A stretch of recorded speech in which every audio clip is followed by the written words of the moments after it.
अब एक बार और फिर से हम ऑब्जेक्ट बना लेते हैं। तो फिर से हमने ये रेक्टेंगल लिया और इस रेक्टेंगल को मैंने इस प्रकार से बना लिया। पिक टूल पे क्लिक किया।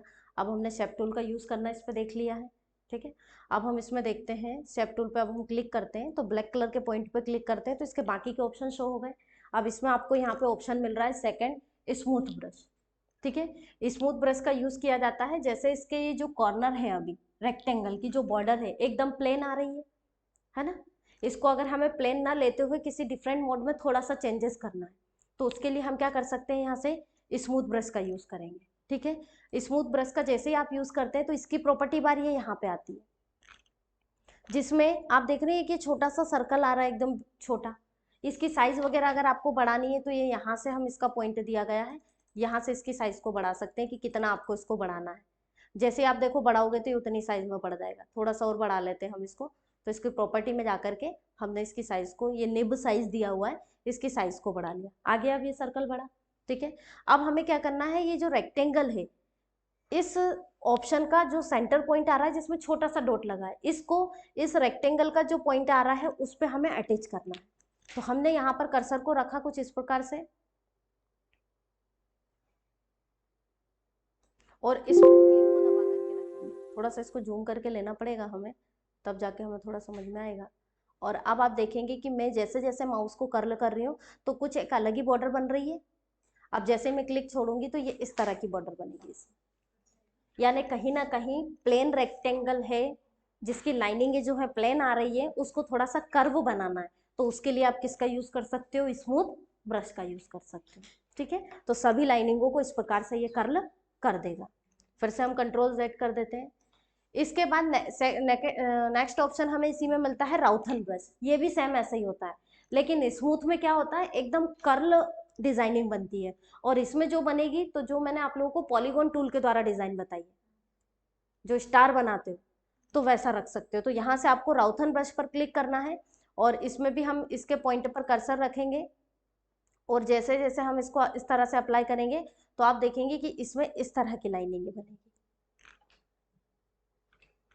ठीक है, यानी इस प्रकार की लाइनिंग इसमें चेंजेस होगा। आप चाहें तो फिर से देख सकते हो, ये जैसे जैसे हम इस पर क्लिक करते जाएंगे वैसे वैसे ये लाइनिंगों को इस मोड में कन्वर्ट करेगा।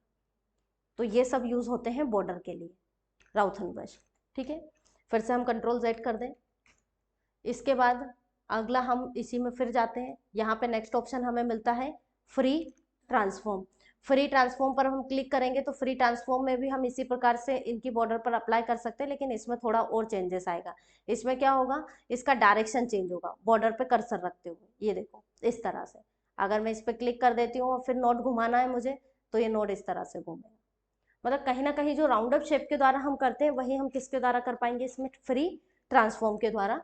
अगर आपको इसका एंगल चेंज करना है, तो नहीं करना है तो वापस से हम इसकी मेन पोजीशन में यहाँ पर आ जाएंगे कंट्रोल जेड के द्वारा। नेक्स्ट ऑप्शन हमें इसमें मिलता है क्रॉप, है ना। मान लो मैंने इस रेक्टेंगल को सिलेक्ट किया और इसमें मैंने कोई कलर फिल कर दिया है। ठीक है, और अब मैं इस पर क्रॉप टूल का यूज कर रही हूँ। तो क्रॉप टूल पे जैसे हम यूज करेंगे तो इसके कॉर्नर पे कर्सर रखें और जितना हमें इसको क्रॉप करना है उतना हमने यहाँ पे सिलेक्ट किया। और सिलेक्ट करने के बाद एक बार हम इसे बाहर सेलेक्ट करेंगे थोड़ा सा, ये जैसे हमने यहाँ पे सेलेक्ट किया है। और इसकी मेन विंडो हमारी, वैसे ये जो ज़्यादातर यूज़ होगा हमारा इमेज पर यूज़ होगा। जैसे क्रॉप टूल का वैसे ज़्यादातर इमेज के लिए यूज़ होता है, क्योंकि इमेज अगर हमें जितनी रखनी है उतना हम इसको रख सकते हैं। इसको इमेज पे समझना पड़ेगा, टेक्स्ट बॉक्स पे ये सही समझ में नहीं आएगा। इसको हटा देते हैं हम, कंट्रोल आई के द्वारा इमेज को इम्पोर्ट करते हैं और यहाँ से कोई भी एक इमेज ले लें। तो फिलहाल मैं यही ले रही हूँ अपना पैम्पलेट।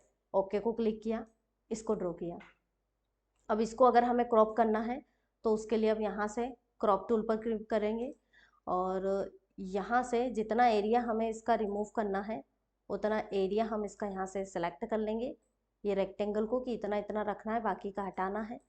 और फिर इसके बाद हमें इसमें पिक टूल पे क्लिक करना है। मार्जिन हमारा हटा नहीं रहा है ये।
इसको आपके सिस्टम पे करके देखना, चल जाएगा ये। जैसे हम सिलेक्शन करते हैं ना, तो उतना उतना एरिया हमारा ये क्रॉप ही करेगा, जैसा कि आपका MS वर्ड में करता है। यहाँ अप्लाई नहीं हो रहा है, एक बार आपके PC पे देखना। नेक्स्ट इसी में मिलेगा आपको यहाँ पर नाइफ टूल। नाइफ टूल तो मैंने पहले भी बताया है, किसी भी सर्कल को अगर हमें क्रॉप करना है, यानी किसी भी शेप को 2 भाग में बांटना हो, तो उसके लिए हम नाइफ का यूज़ करेंगे। तो जैसे हमने यहाँ पे सर्कल को ड्रॉ किया, इसके बाद हम यहाँ से क्रॉप टूल में जाएंगे और नाइफ पे क्लिक करेंगे। अब नाइफ पे क्लिक करेंगे तो ये नाइफ टूल आ गया है। अब ये जो सर्कल का टॉप वाला पॉइंट आ रहा है, इस पर हम क्लिक करेंगे एक बार और हम फिर से पहले सर्कल को सिलेक्ट कर लेते हैं, नाइफ टूल को क्लिक करते हैं, और ये जो इसका टॉप वाला पॉइंट आ रहा है, इस पर हमने एक बार क्लिक किया, और क्लिक करने के बाद माउस को छोड़ देना है। ठीक है, ये लाइनिंग ऑटोमेटिक चलती जाएगी। अब हमें माउस को बिना क्लिक प्रेस करे हुए सिर्फ मूव करना है और नीचे वाले पॉइंट पर लाकर एक बार क्लिक कर देना है। अब अभी हमें फर्क दिखाई नहीं देगा, लेकिन जैसे ही हम पिक टूल पर क्लिक करेंगे तो अब देखो सर्कल पूरा सिलेक्ट नहीं हो रहा है, ओनली हाफ पार्ट सिलेक्ट हो रहा है। अब हम अगर इसको पिक टूल पर को होल्ड करते हुए इस ऑब्जेक्ट को मूव करेंगे तो हमारा जो सर्कल है वो हाफ पार्ट में यहाँ पे डिवाइडेड हो जाएगा। ठीक है, तो ये काम करता है हमारा नाइफ टूल। इसके बाद अगला आता है, अगर अब हम इसे सेलेक्ट करें तो नाइफ टूल के अंतर्गत ही हमें मिलेगा यहाँ पे इरेजर। इरेजर का तो सभी यूज जानते हैं। इरेजर का यूज किया जाता है पर्टिकुलरली किसी भी ऑब्जेक्ट को अगर हमें इरेज करना हो।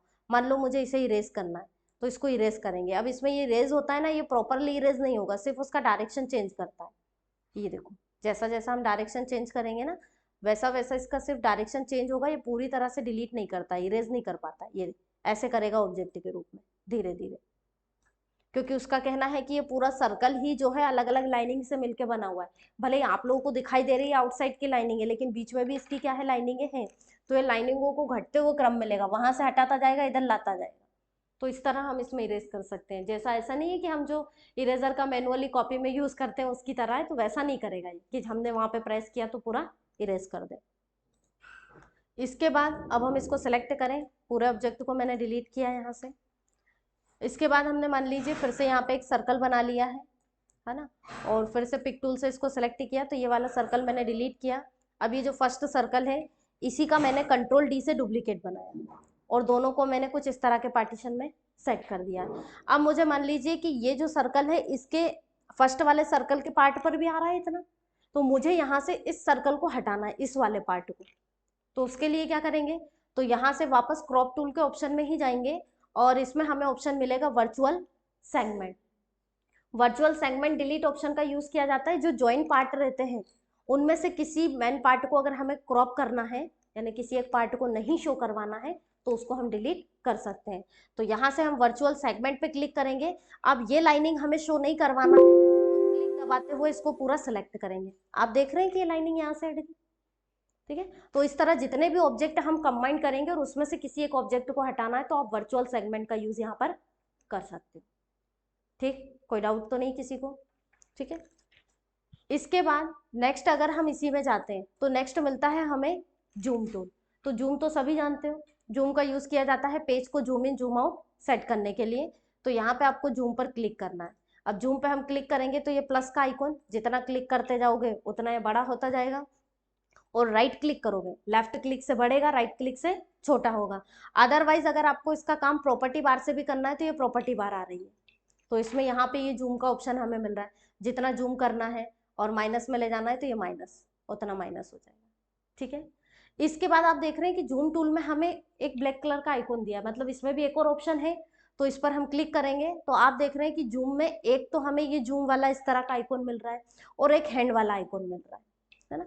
तो ये दो ऑप्शन हमें इसलिए दिए गए हैं कि जब आप जूम का यूज करते हो तो जैसे जैसे हम पेज पर क्लिक करते जाते हैं, कभी कभी जो पेज है बहुत ज्यादा जूम हो जाता है, प्लस लेफ्ट राइट में बहुत जल्दी जल्दी मूव होता है। तो ऐसे में कभी कभी वो इतना ज्यादा राइट में चला जाता है कि पता ही नहीं चलता है पेज कहाँ चला गया। तो ऐसी स्थिति में इसका कहना है कि आप हैंड वाले जूम का यूज कर सकते हो। जैसे ही आप हैंड वाले जूम पर क्लिक करोगे तो आपके कर्सर के साथ एक हैंड का सिंबल बनेगा, और इससे हम क्या कर सकते हैं, स्टेप बाय स्टेप अपने पेज को धीरे धीरे लेफ्ट राइट में मूव कर सकते हैं। इससे ये एक साथ नहीं जाएगा लेफ्ट राइट में, क्या करेगा, ये धीरे धीरे लेफ्ट राइट में मूव होगा। तो दोनों जूम ऑप्शन है, जिनका भी यूज करना है उनका आप यूज कर सकते हैं। आगे कंटिन्यू रखें कि काफी है इतना, पढ़ा दें? ठीक है, अब देखो नेक्स्ट ऑप्शन इसी के अंतर्गत हमें मिलता है यहाँ पे free hand tool. Free hand tool का यूज किया जाता है अपने पेज में अलग अलग लाइनिंगों को ड्रॉ करने के लिए। ठीक है, जैसे ही हम यहाँ से फ्री हैंड टूल पर क्लिक करेंगे, इसको हम चाहें तो राइट क्लिक करके एक नया पेज ले लें और उस पर इंसर्ट कर लेते हैं। तो यहाँ पे हमने फ्री हैंड टूल में गए और सबसे पहला मिलता है फ्री हैंड टूल, इस पर क्लिक किया तो इसके द्वारा लाइनिंग बनेगी, लेकिन इसके द्वारा लाइनिंग बनेगी ये टेढ़ी मेढ़ी लाइनिंग, कर्ल लाइनिंग है जिन्हें आप बोल सकते हो, ये हम इसमें बना सकते हैं।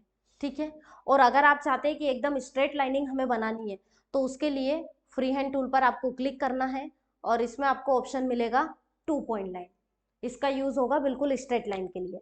तो यहाँ से 2 पॉइंट लाइन पर क्लिक करना है और यहाँ से क्लिक करके मतलब किसी भी एक पॉइंट पर क्लिक करना है और लाइन क्लिक को दबा करके रखना है, और जहां पर भी हमें इस लाइनिंग को छोड़ना है वहां ले जा करके हम इसको छोड़ देंगे क्लिक को। तो आप देखेंगे कि यहाँ पे लाइनिंग हमारी एकदम स्ट्रेट लाइनिंग ड्रॉ हो जाएगी। ठीक है, इसके अलावा इसी में हमें ऑप्शन मिलता है बेजियर लाइनिंग। बेजियर का यूज किया जाता है एकदम कर्ल लाइनिंग बनाने के लिए। इसमें क्या होता है, ज्यादा कर्ल बनता है ये, मतलब अगर हम स्ट्रेट भी बनाएंगे तो बहुत मुश्किल से बन पाती है, जैसा MS पेंट में प्रॉब्लम आता है ना, ऐसा इस ऑप्शन से आता है। तो अगर हम ये चाहते हैं कि हमें हल्की सी कर्ल बनानी है, ज्यादा कर्ल भी नहीं बनानी है, तो उसके लिए आप यहाँ से बेजियर को क्लिक कर सकते हो। तो बेजियर में कैसे बनाएंगे, बेजियर के लिए आपको बेजियर ऑप्शन पर क्लिक करना है और इसके थ्रू लाइनिंग बनाने के लिए पहले फर्स्ट पॉइंट पे क्लिक कर दिया, इसके बाद क्लिक को छोड़ दो, माउस को बिना क्लिक को दबाए हुए मूव करो। ठीक है, और दूसरे जगह पे जहां पर भी आपको क्लिक करना है वहां क्लिक कर दो, लेकिन सेकंड वाला जब क्लिक करे तो उस क्लिक को छोड़ना नहीं है, क्लिक को दबा के रखो और अपने माउस को मूव कर दो। एक मिनट, फिर से हमें ड्रॉ करना पड़ेगा। ये जैसे मैंने यहाँ पे इसको खत्म कर दिया है, अब मैं पिक टूल से ये सारी लाइनिंग पहले डिलीट कर देती हूँ। फिर से हम इसको देखते हैं बेजियर को।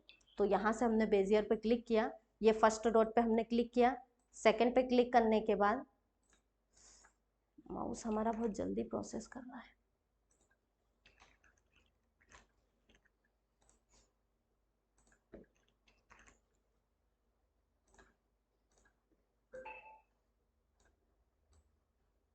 ये देखो, ये क्लिक करके जब हम क्लिक दबा करके रखेंगे, उसे छोड़ेंगे नहीं, तो ये लाइनिंग इस तरह से मूव होगी, ये जैसा जैसा आप घुमाते जाओगे इस प्रकार से।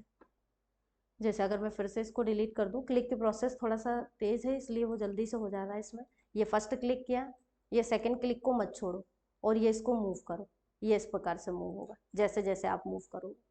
और अगर इसमें फिर सही शेप देना है तो यहाँ से वही अपना जो शेप टूल है जो पहले हम पढ़ के आए हैं, इस शेप टूल को हमें क्लिक करना है और ये पॉइंट आ रहे हैं, इन पर क्लिक करो। जैसे ही क्लिक करेंगे तो ये देखो, ये एरो पॉइंट आ गया। अब जितना ज़्यादा इसका डायरेक्शन चेंज करना है उतना ज़्यादा हम इसका डायरेक्शन चेंज कर सकते हैं। या तो उठा करके जैसे ऐसे मूव करना है तो ये ऐसे मूव कर देंगे, फिर इसमें कोई इस तरह से शेप में चेंजेस करना है वो हम कर देंगे। कोई एक्स्ट्रा पॉइंट है उन्हें हमें डिलीट करना है तो डबल क्लिक करके हम उन्हें डिलीट भी कर सकते हैं। ठीक है, और फिर इस लाइनिंग को बाद में हमें अगर कन्वर्ट टू कर्व भी करना है तो शेप टूल से इस लाइनिंग पे क्लिक करेंगे और ऊपर प्रॉपर्टी बार में ऑप्शन मिलता है अपने को कन्वर्ट टू कर्व, इसको क्लिक करेंगे और इसमें जो टॉप वाला पॉइंट मिल रहा है इससे अब हम इसे जिस डायरेक्शन में भी चाहें उसमें मूव कर सकते हैं। तो मतलब वो खुद भी कर्ल लाइनिंग बना के देगा और फिर भी उस कर्ल लाइनिंग में और भी ज्यादा चेंजेस करना है तो उस लाइनिंग को कन्वर्ट टू कर्व करने के बाद शेप टूल के द्वारा आप जैसा चाहें वैसा उसको शेप दे सकते हो। ठीक है, अब इसी तरह इसमें और ऑप्शन है। अब इसमें आप देखेंगे कि अगला ऑप्शन हमें मिलता है फ्री हैंड के अंतर्गत artistic media tool. Artistic media tool को जब आप क्लिक करोगे तो यहाँ इसकी प्रॉपर्टी बार ये ऊपर ओपन होती है जहां मेरा माउस मूव कर रहा है। ठीक है, इसमें आप देखेंगे कि जैसे मैंने क्लिक किया है तो ये आर्टिस्टिक मीडिया टूल में अलग अलग तरह की इस तरह की स्टाइल की हमें लाइनिंगें मिलेगी। जो भी आपको बनाना है वो आप यहाँ पे इस तरह से बना दो तो ये लाइनिंग ऐसी बनेगी।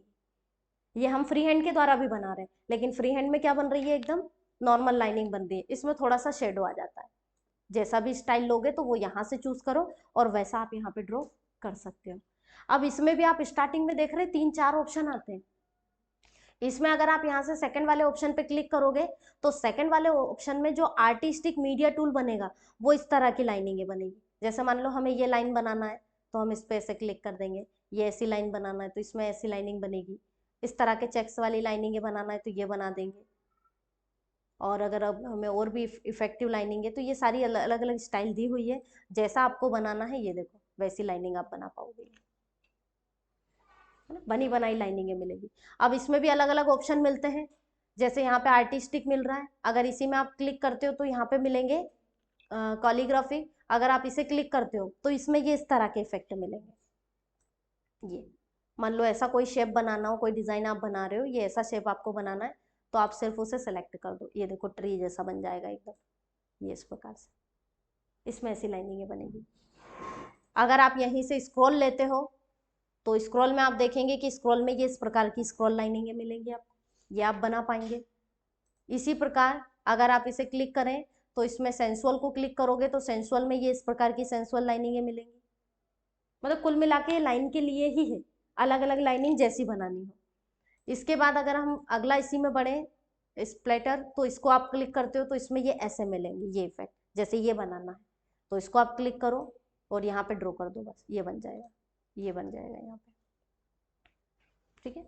इसके अलावा और भी हमें कई ऑप्शन दिए हैं, सिंबल पे क्लिक करोगे तो ये बने बनाए सिंबल ऐसे मिलेंगे, जैसे कोई आप लाइनिंग ऐसी लिख रहे हो जिसमें आपको सिंबल का आइकॉन बनाना है, तो एक सिंबल तो हम सर्कल के द्वारा खुद बना सकते हैं, और अगर आपको इसमें बनाना हो तो ये इसमें भी आप बना सकते हैं, ठीक है।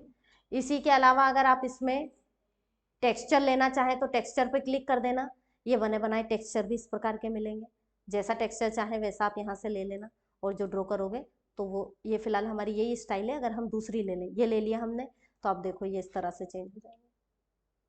ये सारी लाइनिंग है जिनको आप बना सकते हो। फिलहाल तो हमारा पेज ही भर गया है, उसको डिलीट कर देते हैं, है ना।